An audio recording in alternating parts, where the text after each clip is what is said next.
All right. And it looks like we're ready for moonblazewolf for his Final Fantasy 16 run. Take it away. Hey everybody, it is time for Final Fantasy 16, which, unlike the joke earlier on when Zello ran Doom 64 and was like, this isn't the 64th Doom. This is the 64th Final Fantasy. It is, no, I'm kidding, it's the 16th Final Fantasy. But I'm really excited to show off some of the DLC for y'all tonight. We have some really great incentives. I'm going to pet Torgal for every $50 that y'all donate to Trans Lifeline. So please keep those donations coming. That one is like a modular one, so if you want to just drop in $50, you can win a prize and you can see me pet the bestest boy in Final Fantasy. And then I also have an incentive at the end to fight the Tonberry King. So I'm really hoping I get to show that off as well. It's a really interesting fight against kind of like a really. It's also kind of a meme fight too, but it's really fun. There's Tonberries in this game, and who doesn't love an adorable little murder machine? But I do have a fantastic, knowledgeable commentator along to help me tonight. Rain, would you go ahead and introduce yourself for everybody? Hi, I'm Rainbow Unicorn Phoenix. I do the any percent story and the 100% category for this game. The DLC I'm not that familiar with, and thank you for telling me that I'm knowledgeable because I don't feel like I am half the time, but I'll do my best on commentary today. Yeah. And I think not seeing you right now, I think I might know why, but I'm gonna let the tech crew try to figure it out. But yeah. But yeah, Rain is with me. We're going to do a great job getting through this run. So this is the DLC. If we ran the full version of Final Fantasy 16, we'd be here for about 8 hours. So we're going to do the DLC instead tonight. It's about an hour, and it's a really nice like cross section of what the full game has to offer.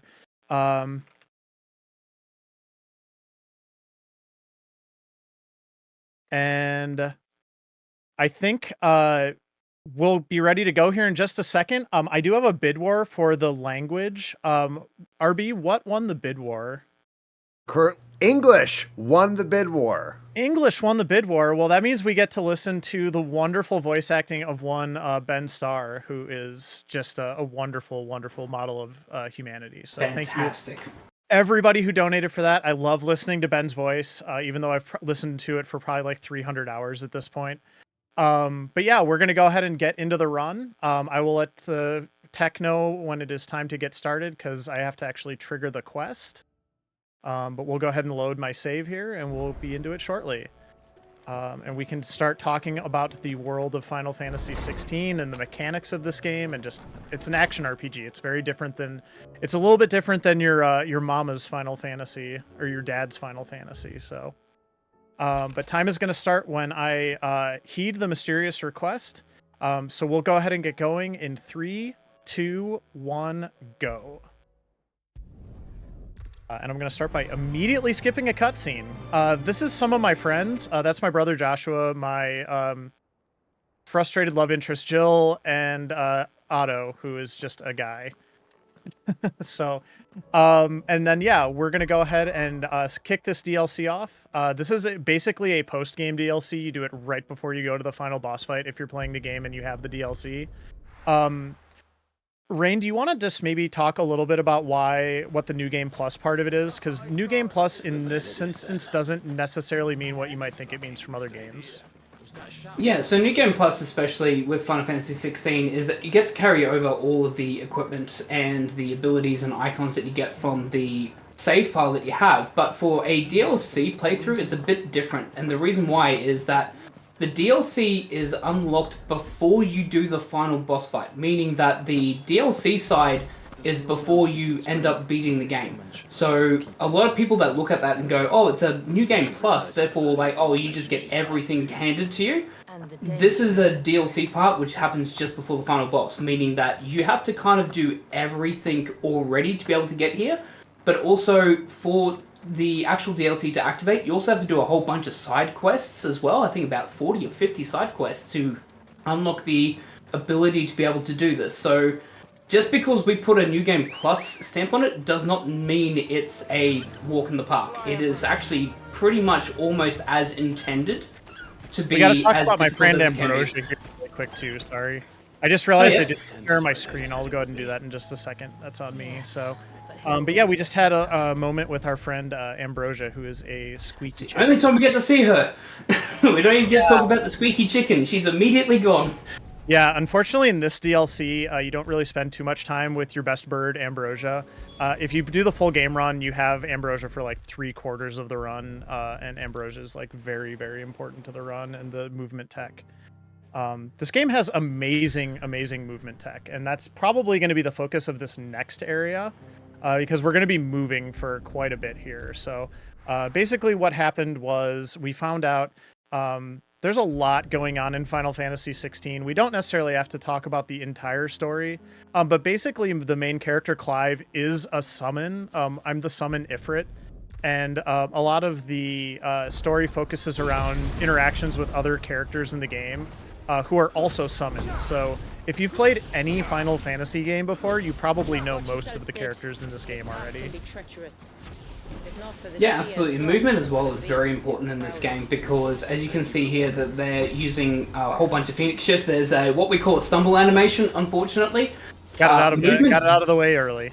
Yeah, exactly. Movement's very, very critical in this game. The reason why is because we want to try and go as fast as we can. In the DLC, you don't get Ambrosia because Ambrosia has seasickness or whatever it is, that therefore you can't take the squeaky chicken, where in New Game you normally get to ride them around. But in early games of New Game, for instance, you wouldn't have that ability either. So we have to use a whole bunch of different movement tactics throughout this. So what you will see is Blaze doing a whole bunch of air dodges, as he's doing now lunges with Torgal attacking enemies. There's using ignition, which is where he bursts into a fireball and charges forward, which is also an attack you can use against enemies. He also uses the lunge using Odin, where he has those purple swiping animation as he charges forward, etc., which he's about to do very shortly, I would imagine. There it is. So there's a whole bunch of movement tech that happens, and the reason why is that you do have a sprint animation in this game, but the problem with the sprint animation is that it requires Clive to be able to run without no interruption, whether that be someone talking to him, enemy combats, and things of that nature. So in the regular game, there is some parts that we absolutely do have that, but especially in the DLC, as you can probably see, there is enemies everywhere.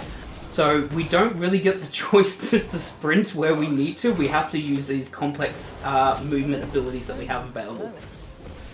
Yeah, and the movement is really fun. It's also really challenging.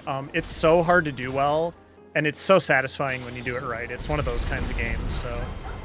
Absolutely. If you look at what Blaze is doing right now, this is like a lot of effort goes into this. As you can see, what he's doing here is what we like to call the Torgal attack lunge. So how this works, and this is a really interesting thing for both New Game and in the DLC, is that Torgal, being the best boy that he is, can keep enemies in combat, but there is what we call a combat circle, meaning that outside of that combat circle, you no longer interact with the enemies in there. Traditionally, if you lunge, Clive has a bit of a stumble animation as he tries to recover from his lunge. If there's an enemy nearby, he's going to try and target that nearby enemy. So there we go. That's a good example there.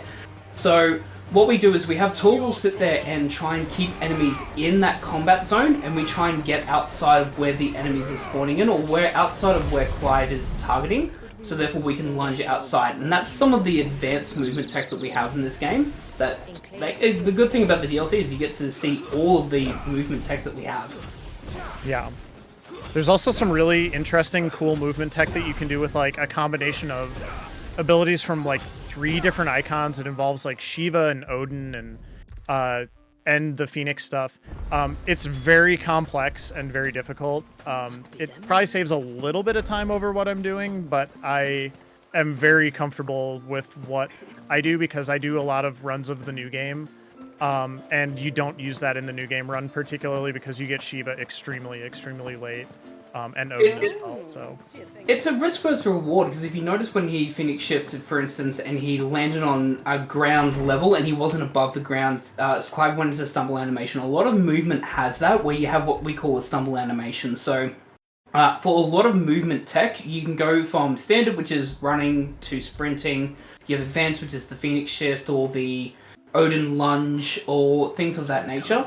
Then you have the expert, which is combining 3 abilities, as they said, into one, that can gain you 2 seconds, but could cost you 10 if you really mess it up. Like, there is a very much a risk versus reward, not only just in movement, but in the fights, and we'll get to obviously the fights and how the abilities work later, but this is what this game really optimizes, is that you utilize everything the game gives you as much as you can, and there's a risk versus reward factor for it. Yeah. And this run is kind of broken into 3 phases. So this first phase, I really am doing like a lot of running and exploration, I guess you would call it. The middle of the run is going to be very, very combat heavy. And then the last, honestly, the third of the run, because that's just how epic these battles are. The last third of the run is going to be one of the big, I call them kaiju battles, like, as a joke, because, like, the icons are basically just, like, so completely over-the-top big. It really is, like, kind of Godzilla fighting King Kong or whatever. I guess Leviathan in this case, but yeah, so we'll see one of those at the end as well. And they all have their own mechanics, like, the normal battle system is completely different than the sorry, that deer. That is just a harmless deer. I am a jerk. Wow. And now I have to stick Torgal on it because then I can get away further or faster. Yep. But yeah, like the icon battles are a completely different battle system than the normal battle system, and they're both very difficult. Like, there are going to be multiple fights in this run that I could die if I mess up. So. Yeah, and again, going back to that New Game Plus rhetoric where, fair enough, we've got a mega weapon, we've got the best equipment in the game, because whenever you do a New Game Plus, you could literally take the best weapons, the highest levels, all the abilities are unlocked, you can take whatever save files you want, you can grind for thousands of hours, etc. But even still, because this is a DLC segment, the game is designed for it to be a ending, so irregardless of the best weapon that you have, that I think only gets you plus 30 to the best weapon that you have, and potentially is part of the other DLC, not even this one. Yeah. And all these other accessories that are available through both DLCs, you're maybe doing an extra, 2-3% damage, all things being considered. So it's not like you get any extra advantages. The only good benefits, and we'll talk about when we get to finally showcase the real highlights of the abilities, is the Leviathan and Ultimo abilities that you get automatically unlocked at this point. Yeah. Yeah, when we're about to get to our first combat, so yeah, this is one of the 2 differences between doing this on a new game file and doing this run on a new game plus file. Because as Rain alluded to earlier, you can do, I'm level 60 right now, you can do this on a level 60 character in new game. The difference is I've already fought Leviathan, so I already have the Leviathan summon on a new game file, or a new game plus file. There's a couple abilities I want from that, but mainly for the purposes of the speedrun, there's a fight coming up, which is a tutorial battle for the icon abilities. And since I already have it, the game just gives me it as a normal combat, and it takes about probably 75. It's probably about 75% faster as a result of that. Droplets of water suspended in midair. But yeah, we're gonna get to combat here in a second, and I'll let Rain kind of take over for that. Yes, and then we go to combat when we get there. But obviously, as we said, like in the leaderboards, we don't differentiate between New Game Plus and New Game, as Blaze alluded to, because yeah, we don't see a difference, because again, the DLC, etc., is based upon it being additional content at the end of the game.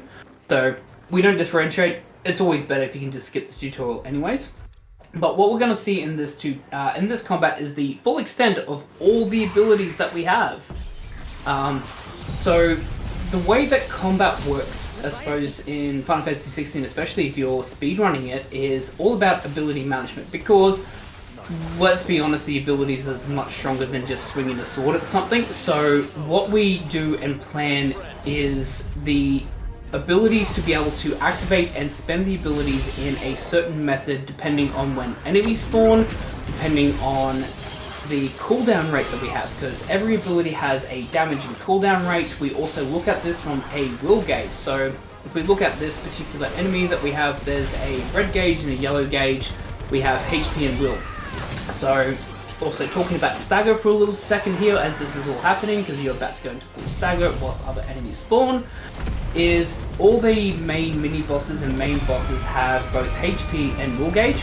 So we also want to coincide a lot of the damage that we're doing in regards to them being staggered and doing will damage, etc. So will, if you hit a half point, you have a half stagger where the enemy recalls a little bit and you can do some extra damage, and then you have what we call the full gauge depletion, which is where the enemy goes to full stagger, as you can see here, and you can deal a ton of damage to them. And Blaze just made this look so simple as I'm trying to explain all the nuances of combat. There's a lot to talk about in just a little bit of time, and we will have more opportunities to go over that. I think the big thing I just want to point out, because it did kind of just look like I burned that boss down, I did that fight in a really specific way because I didn't want to stagger it too early. Because if I'd staggered it too early, it has to do those 2 waves of adds, and you have to go through the entire stagger before it can spawn the second wave, and that just wastes time. So. Yeah, so there is things that we call will management and HP management, because some bosses have a HP gate and some bosses actually even have a will gate, where if you trigger the half stagger for the will, they will trigger an ability attack against you, and so therefore you can manipulate that. Some bosses have HP gates where certain HP gates they will trigger an attack, or just even a cutscene, and that's where the major bosses come in. So a lot of this run is managing not just your abilities, because it's not just about doing as much damage as you can, it's doing the right amount of damage at the right time to trigger certain things to happen, so therefore you can do the most damage when it also makes the most effect. Also, managing cooldowns, because we all know that the abilities have the best attacks and they are more powerful than just swinging your sword, so you have to balance all of that together in all of these fights, which makes it a really interesting speedrun. It's very technical.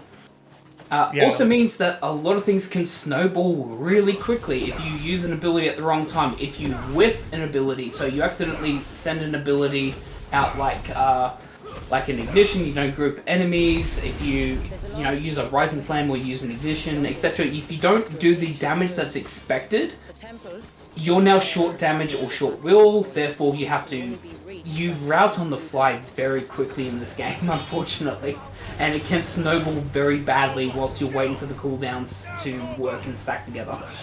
Yep. The forest is crawling with life, most of it hungry. I think this would be a good time for donations, because this is another pretty movement-heavy section, and we've already talked quite a bit about movement. So, RB, do you have any announcements for us? Yes, we do have a $5 donation from Siraj, who is putting their money towards fighting the Tunberry King. And let me just get a quick thank you for the donation, by the way. And let me see how close we are on that. All right, so we're almost a fifth of the way there. We still got a bit to go. We got some time. Do we have any Torgal pets in the bank yet? Remember, it's $50 per pet. 50 per pet.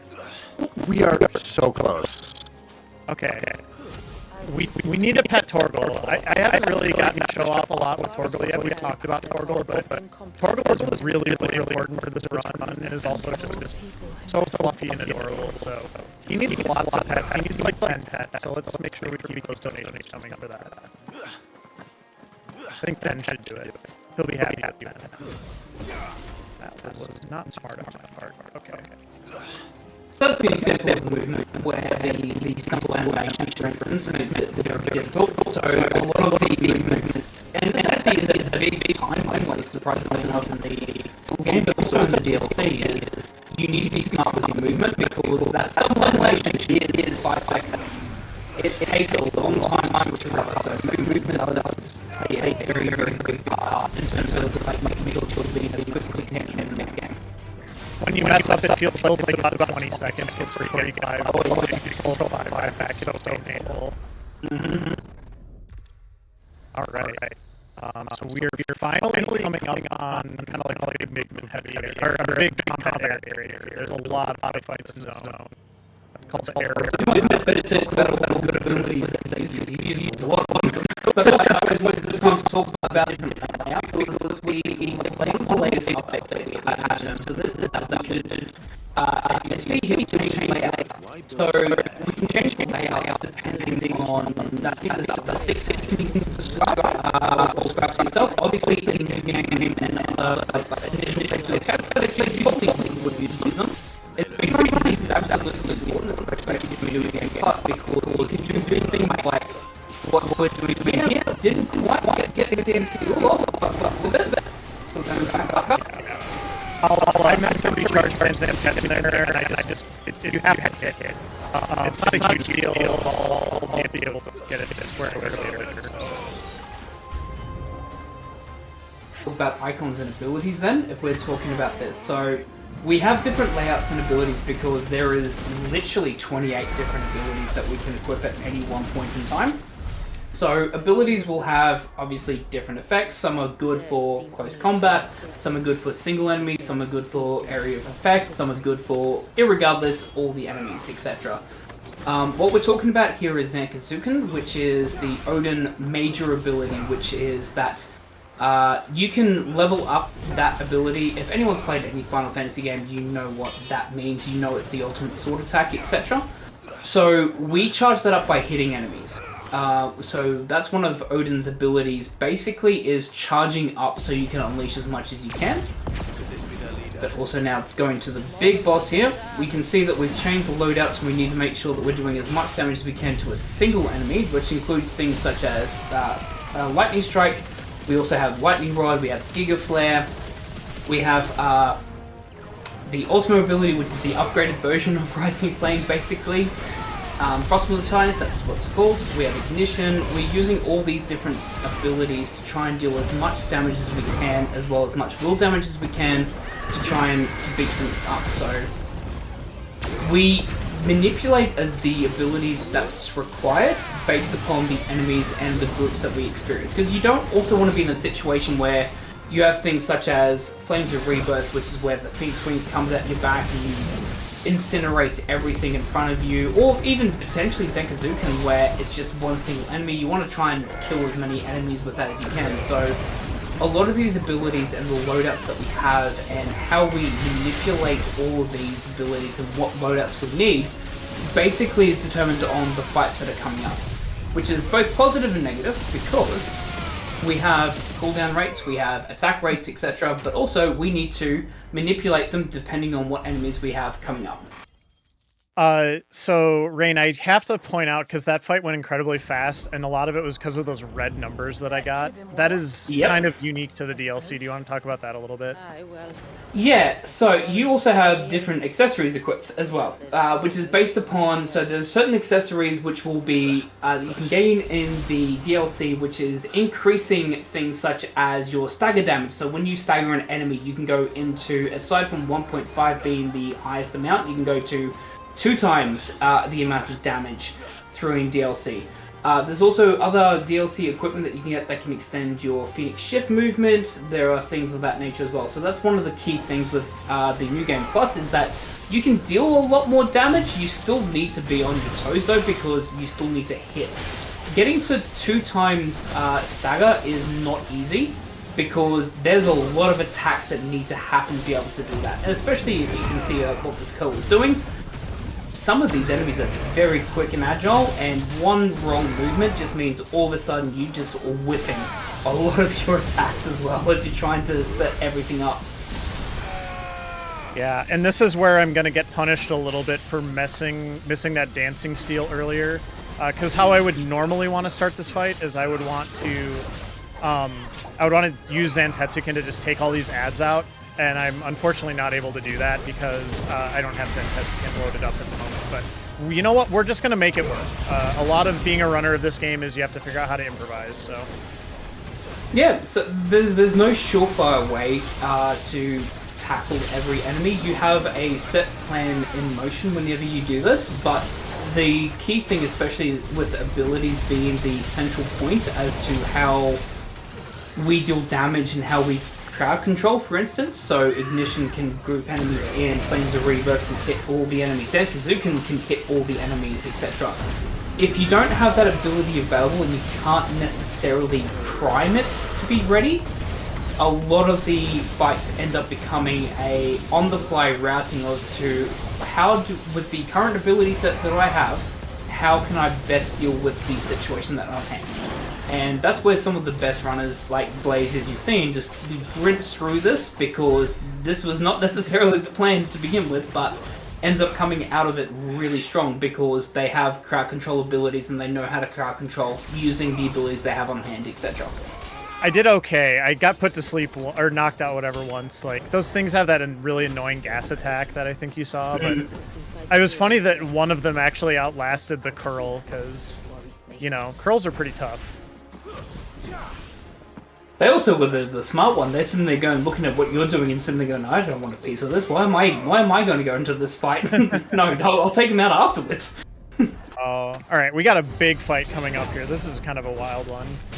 Yeah, so this is our first, I suppose, real big indication as to what a main boss fight is, and this is a callback to the main game the main game Final Fantasy 16. So this is Fafnir of the North. This is their, I suppose, their older cousin or brother or whatever it is. This is a fight that a lot of 16 people would be aware of, but they have some additional movesets on top of it. Obviously, have a lot more HP, can deal a lot more damage, etc.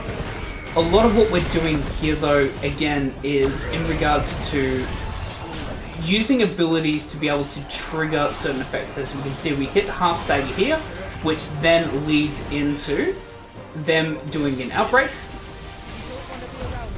And then we have a special... Oh, that's a really good parry. Perfect. Talk about the parry system. That is perfect.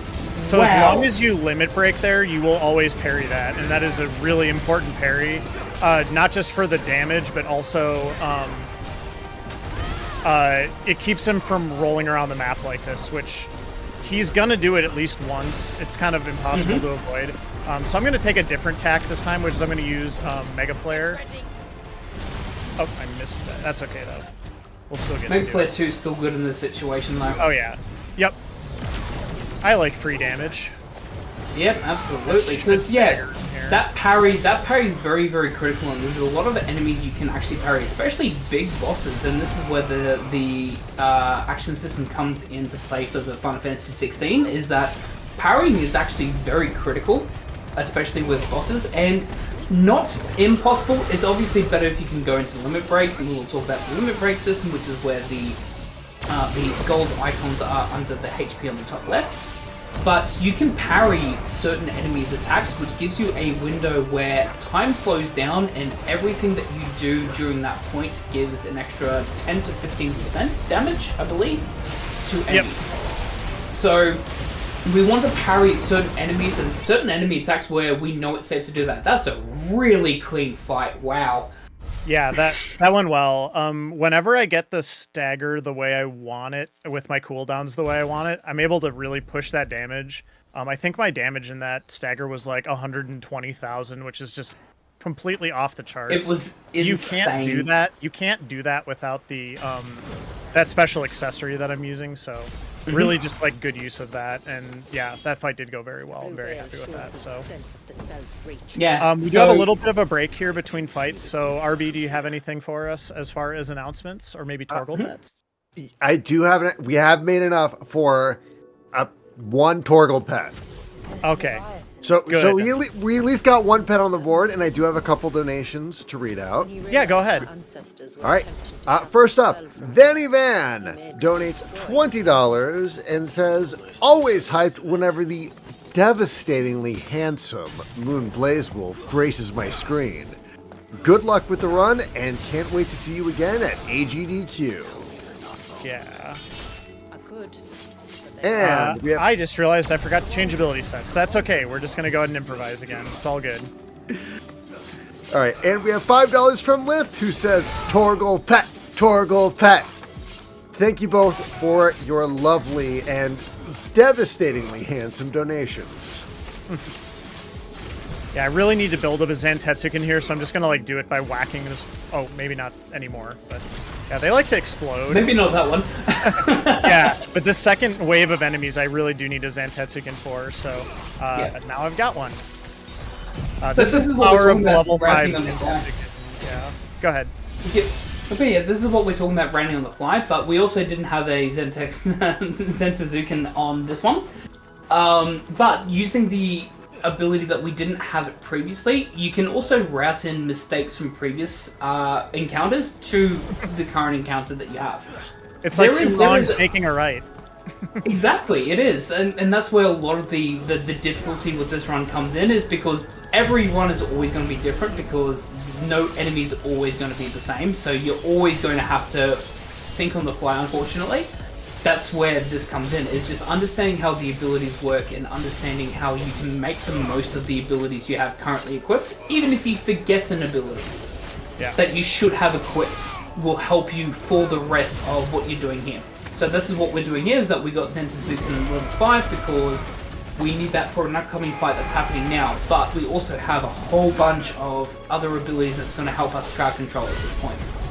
So we're going to use those.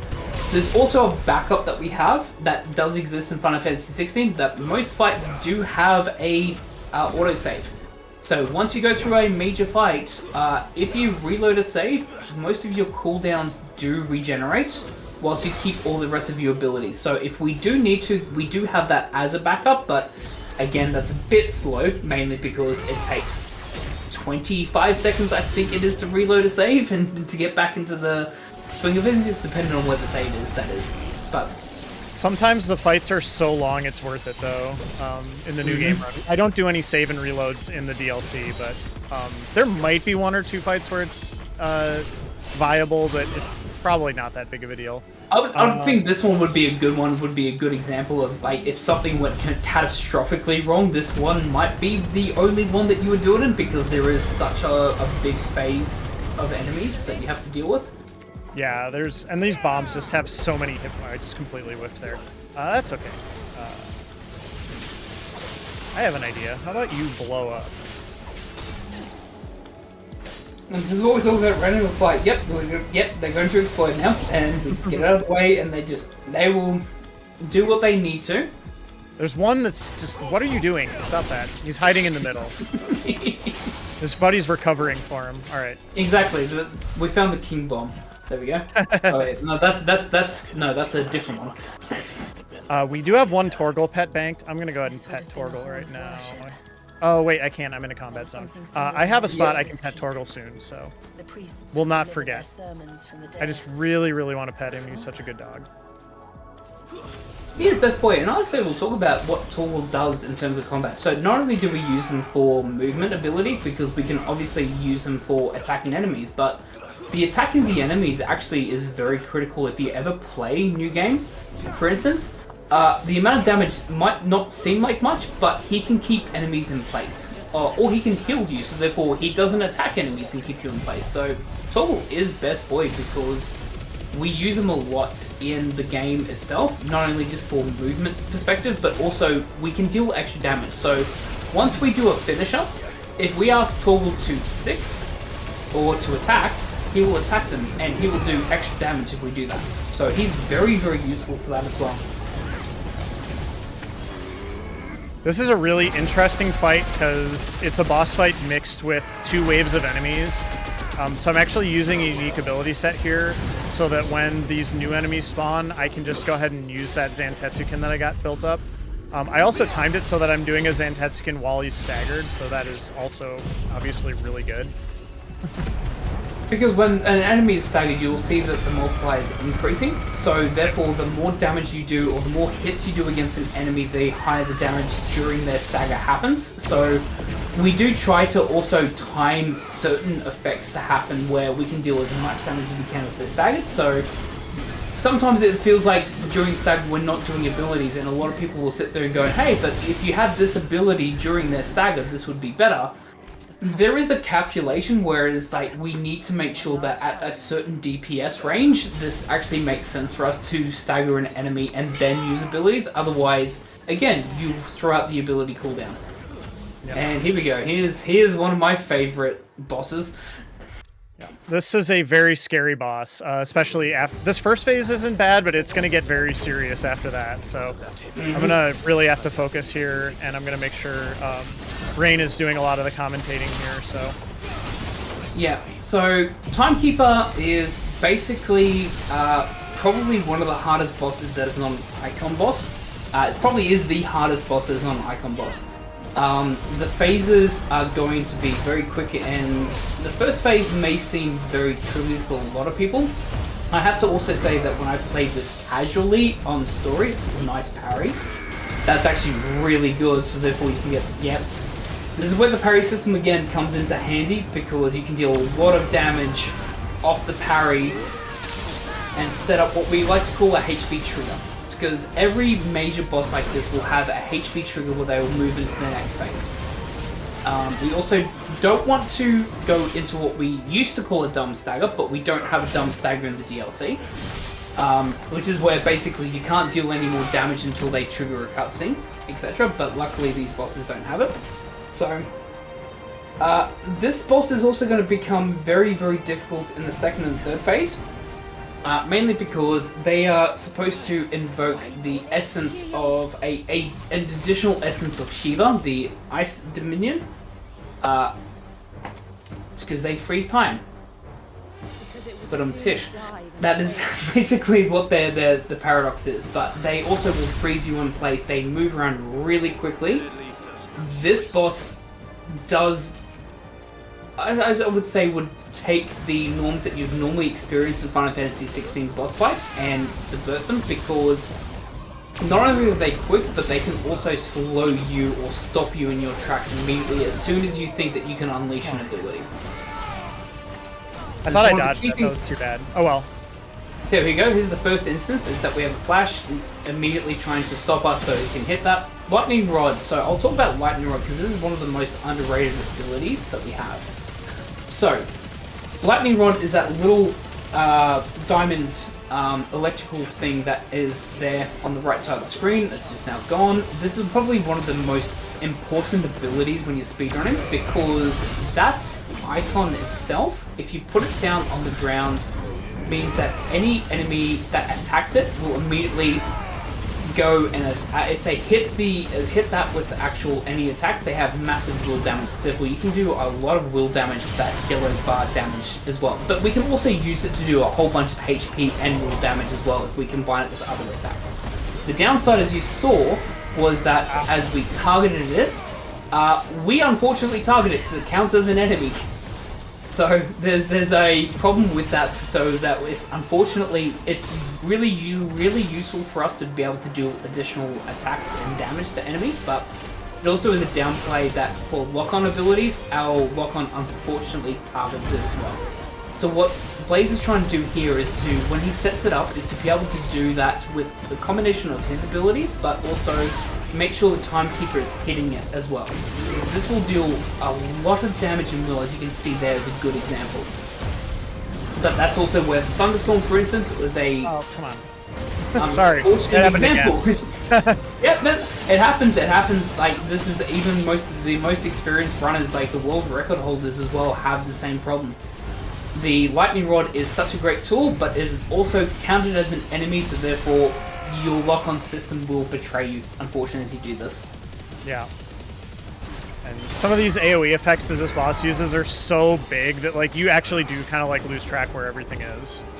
Yep, and that's where also the potions that we have equipped at the moment really helps. Obviously, you can equip potions to be able to help you heal, but also where Limit Break comes in, this is what we like to call a Limit Break emergency. So, your Limit Break form, you can still technically die on it, but you take less damage, you heal as well when you're in it. We have what we like to call the Limit Break emergency, where if something we think is about to kill us, we will just immediately emergency Limit Break, so we can try and do survive the attack as much as we can, because as Clyde, you get staggered. Someone will stagger you in terms of attacks, but when you're in Limit Break, you have armor, I think it's called Armor Break or Armor Shield, where you don't take stagger animations. So therefore, if someone attacks you, you can still just plow through it. And so therefore, we will use Limit Break as well very sparingly in these fights if we need to, especially in an emergency, to be able to tank an attack but also deal necessary damage. Here's the big attack. Good dodge. Immediately casting Thunderstorm. That's fine. I thought I was out of range. You're good. Yep. Yeah. And this is where the limit break, again, this is what we call the limit break emergency, which is snap out of it, we can then take movement. And then you can see the lightning rod being placed in front and then the Giga Flare, which is a good combination. This is one of the main combinations you'll learn when you speedrun this game, but I think he's at a HP break. Yeah, unfortunately, I did do a lot of will damage, but I did that right into a HP gate, which is the thing that I wanted to avoid. Honestly, it's not the end of the world, but it's going to make this a little more dangerous down the stretch, just because I won't have that Giga Flare for a while to end the fight a little sooner. But I'm just going to play it safe. I'm in a pretty good position right now, and I've got several safety items, so not terribly worried at the moment. And you have got a couple of potions that will help, but also they're close to Heart Stagger. So Heart Stagger is also a very, very good friend, especially with a multi-stage fight, for instance, with a full limit break. It does kind of help, because what that means is that if you can, especially if they're doing limit break stuff, well, desperation moves like this, is that you can go into, you can half stagger them like that, which means that you can then unload a lot of stuff, which is what we're doing here. So you can see that because of the half stagger, they recoiled, and as a result we can put the lightning rod out, we can put a Giga Flare out, and we can do as much damage as we can to them. You have to be a little use the half careful, because I'm stagger. out of stuff now, so... Yep.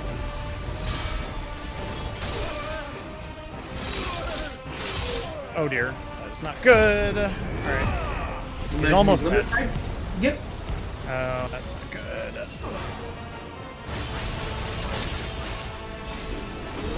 Again, to go through Timekeeper without Oh, are you death kidding me? is- I'm sorry, it just attacked my lightning rod when I really did not want that.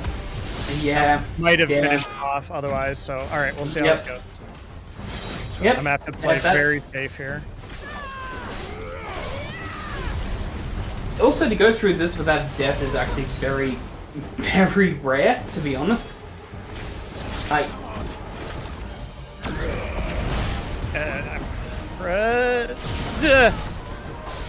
Okay, I might be able to Should be finish him good. off here. This is like Should be good.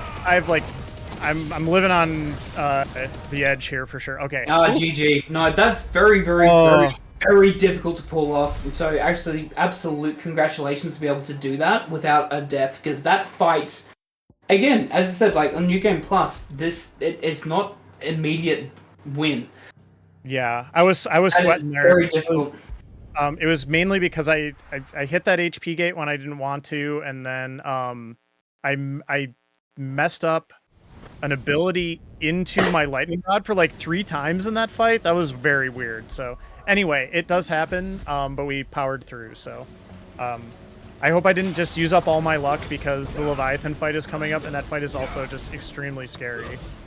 No, you got this, but this also, I suppose, highlights exactly how, like, everyone sits there and thinks maybe, oh yeah, you just have this ability, you can win, etc. It's not necessarily like that, because you do have to be very, very mindful of your abilities at all times. You do, I'm sure you do this as well, like, you track your ability cooldown, and therefore you're planning as the fight's happening, going, okay, so I messed up this ability's coming up now, I need to plan for this ability and use this ability at this point. It's all pattern recognition, etc. It is very, very difficult to do. That fight going deathless, especially with what happened, is amazing. Yeah, that's a really well put. You're not gonna ever do a fight. Well, I shouldn't say you're never gonna do a fight, but it is very common for fights to not go the way that you're expecting them to go. So the adapting and also just kind of like you were saying, like knowing where you're at in a fight so that you can properly make good choices is something you really takes a lot of time to learn.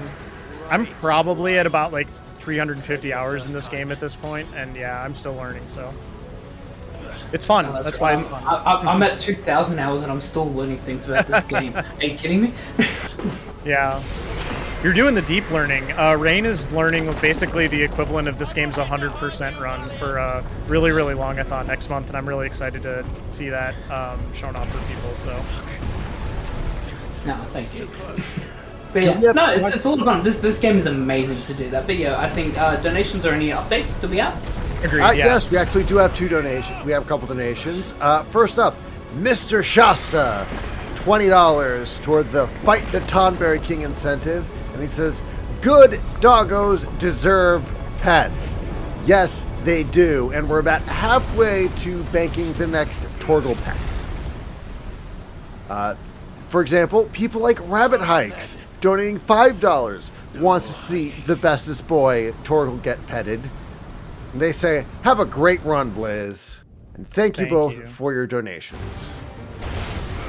We actually have time for one or two more as the Leviathan fight gets underway, because there is a little bit of a quick time event here. So if you have any other donations or announcements, RB, this is a good time.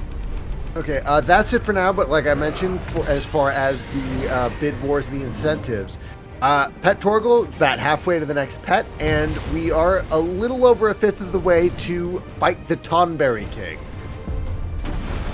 Very good, and we will definitely have something to show for all of those donations, regardless of what happens. Because I can just give Torgal lots of pets, but this is Leviathan. If you've played a Final Fantasy game before, you probably recognize him. And I am suddenly Ifrit because Clive is Ifrit. So that's a little bit of what's going on here. Rain, do you want to talk about the mechanics of this fight a little bit? Because these are very different than what we just did. Yeah, so we have what we call an icon battle here, where the icons basically, there are certain guardians of certain worlds that have supernatural ability, which is to become what we call the icons of the world. We are the icon Ifrit in this battle. The unfortunate thing that we have, even though we are Ifrit, is that we only have two real main abilities, which is attack, aside from attacking, which is we have Spit Flare and we have Brimstone. Basically, Brimstone is a shielding attack where if someone hits us and they're in close proximity, we can hit them with a counter attack. And then we have Spit Flare, which is we launch a fire burst out. So these will work a lot differently because we don't have 6 abilities to work with. We have a charged magic attacks and 2 abilities to go with. And we have to fight basically, I believe, Blaze, you said this before, this is a kaiju fight.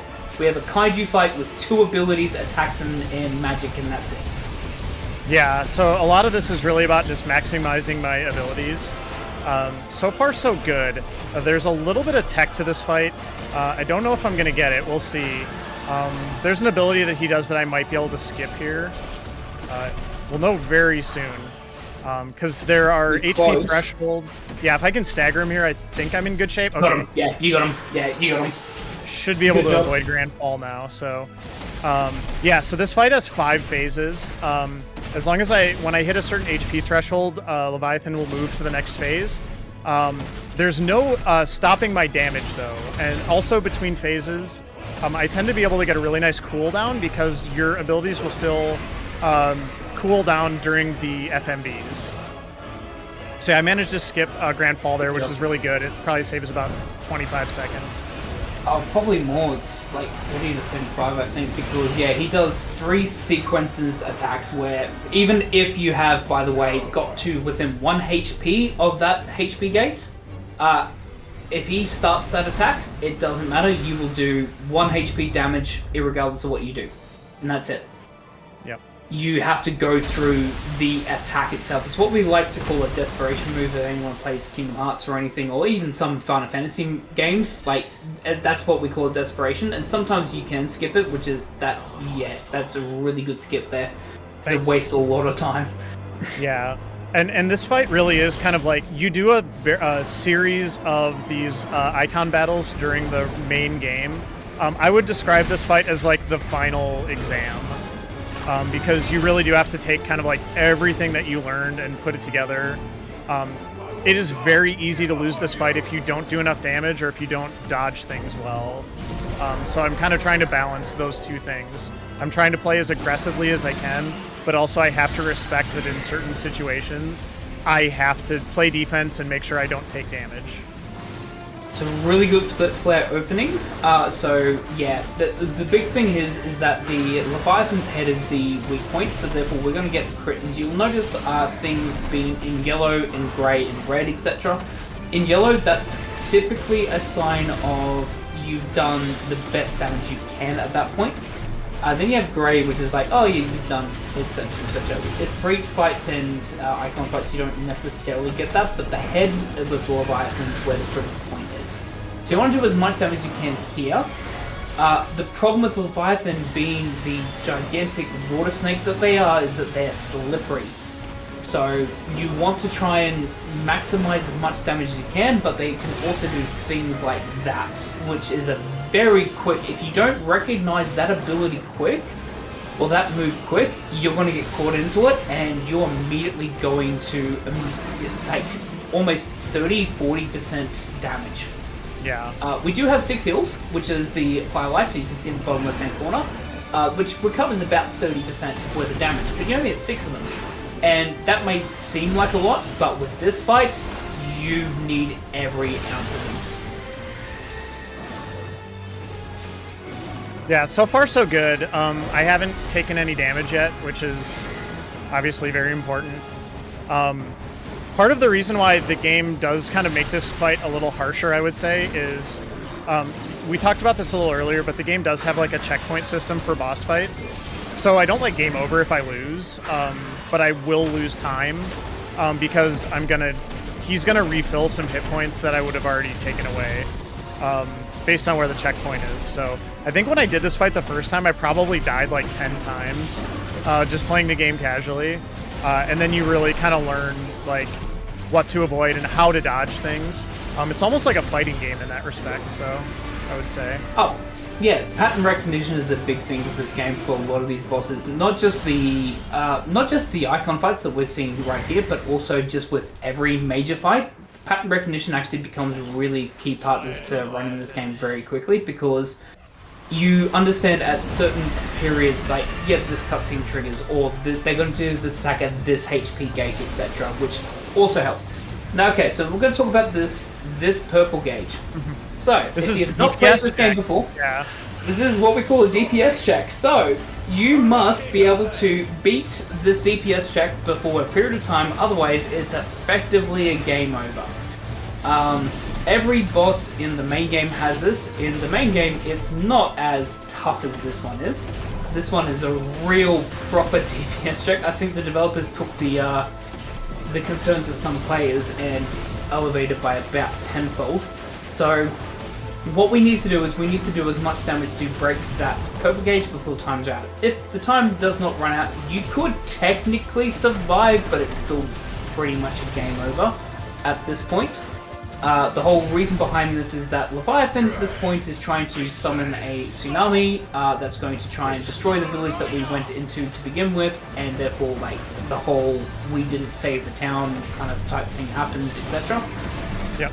There is a very strict DPS check to be able to do this in 2 cycles, which that you have to play almost perfectly in terms of damage, in terms of using your abilities, making sure that your abilities are set up to begin with to be able to do as much damage as you can as well. So yeah, and I'll just say, like, just to give a quick example of the tech, and I don't think I'm going to get the 2 cycle here, but I'm trying to do as many aerial combos as I can, because there's a what's called a burst. It's basically like burst damage at the end. And the burst damage for an aerial combo, you can trigger it after 3 hits, whereas on a ground combo, you have to do 4. So yeah. I'm not going to get the 2 cycle, but I'm in pretty good shape here, so I'm not really worried about the fight. You should be good. Yeah, you should be good from the fight perspective. But yeah, that's actually also an interesting point if anyone wants to play this casually. If you want to play new game casually, aerial combos is always better. If you always try and do aerial combos. Surprisingly enough, because they do much more DPS. That's just how Squeeze does their games, apparently, from what I've seen. But also what the benefit that you get after doing a what we call a purple break is that they immediately stagger. So you can do as much damage as you can to them because it treats it like a full stagger. So we can also do a whole bunch of damage to them using a combination of Spit Flare and Brimstone, and then just wailing on them, which should trigger what we call the final phase here. Yep. Made him pretty angry at this point. This fight is very tricky to dodge.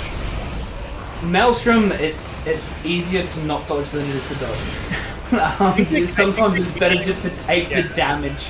Sometimes it's just better to take the damage and just accept that you're going to get hit with it, because there is a very, very thin window for that one. I think the game intends you to use the ability I just used there is called Brimstone. I think the game intends you to use Brimstone there, but I don't want to use Brimstone there. I want to use Brimstone for damage, so I just try to dodge it as best I can. Whoops. Yep. So yeah, Brimstone is the red circle that appears around the freaks. For instance, you can use it to block all damage, but the big thing with Brimstone is that it actually deals counter damage, which means that as higher that you charge the shield, the more damage you do it. Even if they don't actually hit you, you still deal damage as if they hit you, etc. So we tend to use that kind of stuff, again, because it's quicker to deal damage. We'd rather not spend time not taking damage if we can spend that time taking damage.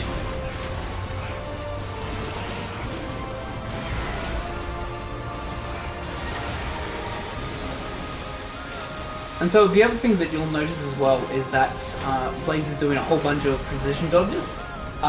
There is an ability, basically, if you do a precision dodge, to immediately retaliate with a magic attack or a physical attack. Especially against Leviathan, it doesn't make sense to do so. Oh, I got a late dagger. This is really good. Yeah, this is this is amazingly good. You'll see the damage DPS go up. You'll see it being And I'm gonna get Spitfire. and you're gonna get Spitfire right at the end. So you're gonna see the multiplication go as high as it can, because you also notice as the stagger animation doesn't actually go up as normal. So yeah. So he has his one last phase here. Because there's a cutscene beforehand, I'm basically going to be able to I'm almost positive I'm going to be able to just basically trigger the end of the fight right after his first attack, or very soon after. So that is really good, the way the timing of the cooldowns work there. And one of the interesting things about Leviathan is he never hits any HP gates, so you can keep pushing damage if you stagger him at a really opportune time like I just did. So, so I have to dodge this big scary water spout first. Yeah, that is the worst attack I've ever seen in terms of the game. Because I accidentally tried to charge through it, and yeah, that was a mistake. Yeah, you cannot go through it, you have to avoid it. But in saying that, you do have the ability just to do charge magic attacks and just go through all of that, and this is where... I was thinking I would have, I was thinking I would have Spitfire there. It wasn't quite off cooldown yet, so I'm just kind of playing it safe here, because I'll get a really good opportunity to Spitfire him again soon. Yep, again, Angry Sea sometimes Angry Sea is probably the best time, but good HP management throughout that entire fight.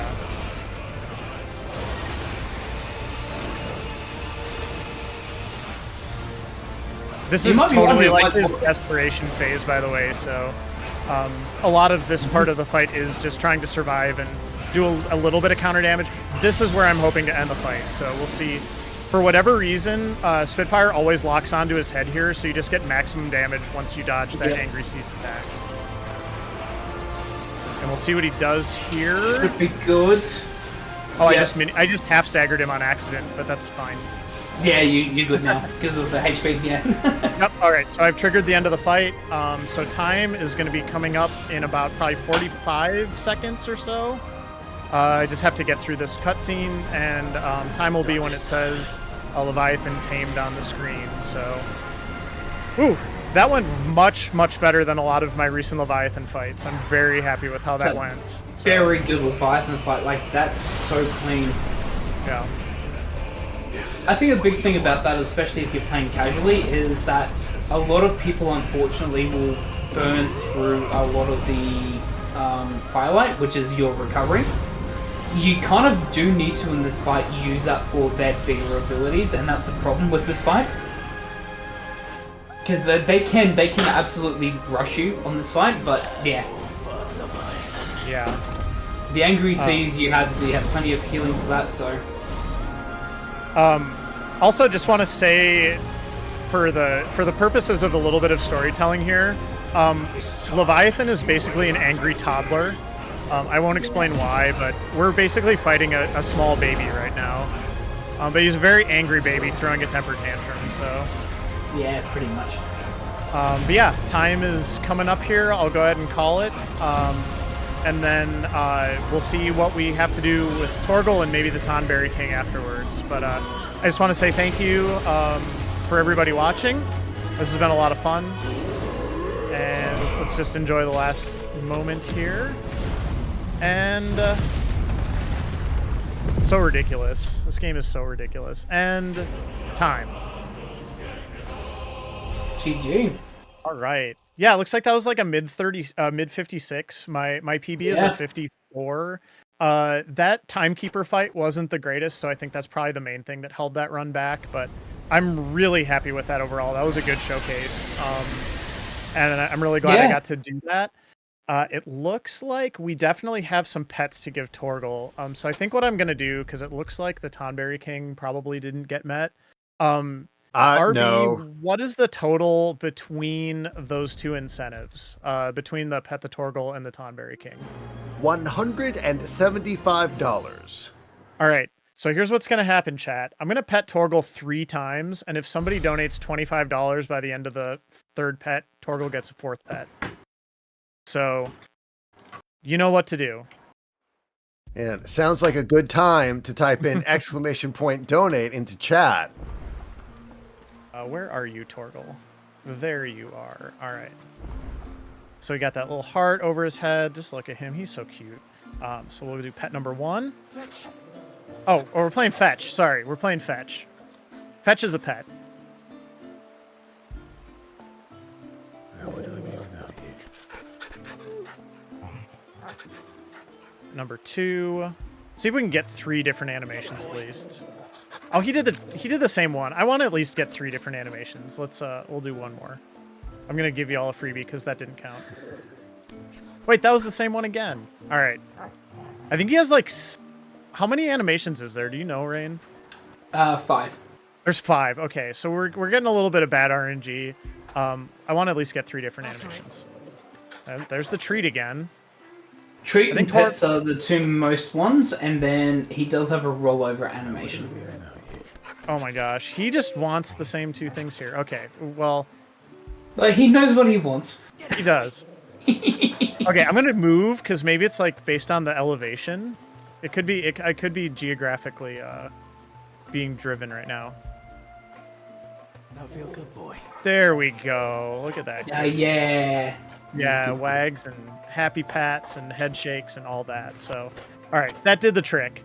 But yeah, I'm gonna go ahead and end it there. Thank you so much, everybody, for watching and supporting Fastest Furs and supporting Trans Lifeline. We've been doing this for 5 years now. This is the 5th anniversary of Fall Fest.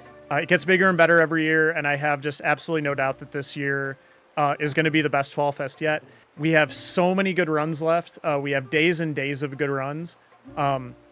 We've got 2 more really good runs coming up tonight, and we also have daily prizes this time. So if you haven't donated yet, you can win some of those daily prizes for donating today. And those prizes will not be around tomorrow. Like, they will be closed and we'll be doing different prizes. So if you want to win something really cool on day 1, you can do that. You got a pretty good chance, I would say, at this point. So, but even if you just help spread the word, tell people about our amazing event, that is also welcome and appreciated. So, Rain, anything else you want to say? No, thank you for having me on. I really, really love this community and this marathon, so thank you for the honor of commentating this. Absolutely. And if anybody else is interested in learning to speedrun Final Fantasy 16, like I was kind of pointing out, it's a very different game than a lot of traditional RPGs and Final Fantasies in particular. It is so fun, though. The game recently came out on PC, so if you don't have a PS5 yet, you can still play it. They are working on like the stability and performance of the PC version. I think it's in a pretty good place right now, although I'll be honest, I haven't touched it in a bit. But it's easier than ever to get into this game right now, I would say, and we want more people running this game. So if you are interested, send me a DM, send me a message. I will get you directed to the Discord, or you can check out the link to the Discord on SRC. But yeah, I'm going to go ahead and leave it there. We'll go ahead and send it back to the break, and thank you again, everybody, for watching. Trans rights.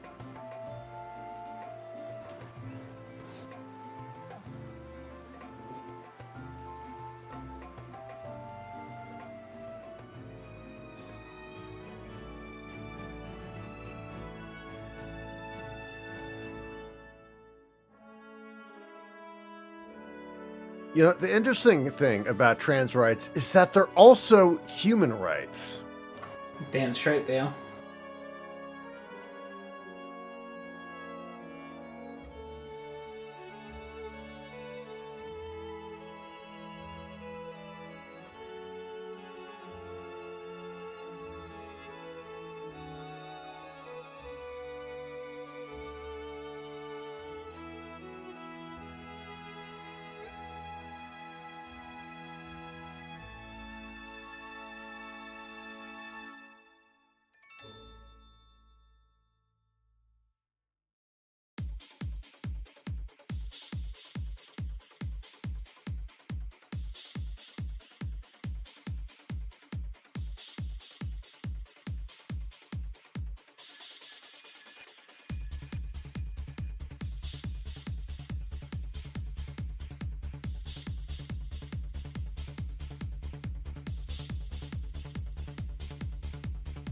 Doing one last check for any donations before I sign off. I've been your host, Rhythm Bastard, and thank you to all the runners who have participated so far, shown off their runs. Thanks to all of you who have donated. Again, moonblazewolf, Zello, Solus, and Blake, excellent runners. And again, please continue donating to support Trans Lifeline. I'm going to toss it over to Vanny Van, who will keep you through it for the rest of the evening. Thanks again. Have a good night.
Alrighty, folks. How are we all doing tonight? My name is Vonnie Vaughn. I am going to be your host for the rest of the evening. I'll be taking you all the way to the end of day one. We got 2 more runs for you. The first that's going to be coming up is a run of Lethal Company by Choco Muffin. It's going to be the 6 quota solo category, and we're getting set up for that as we speak. So appreciate your patience as we get that going. And yeah, hope you've all enjoyed this first day of this first Fall Fest 2024 so far. It has been a very good one, and thankfully there are 3 more days to come after this. So I hope you're all cleared your calendars. I know I have. So yes. Anyway, while this is getting set up, I do want to talk about a couple things. One of which is something that's a bit time sensitive, and that is your eligibility for prizes.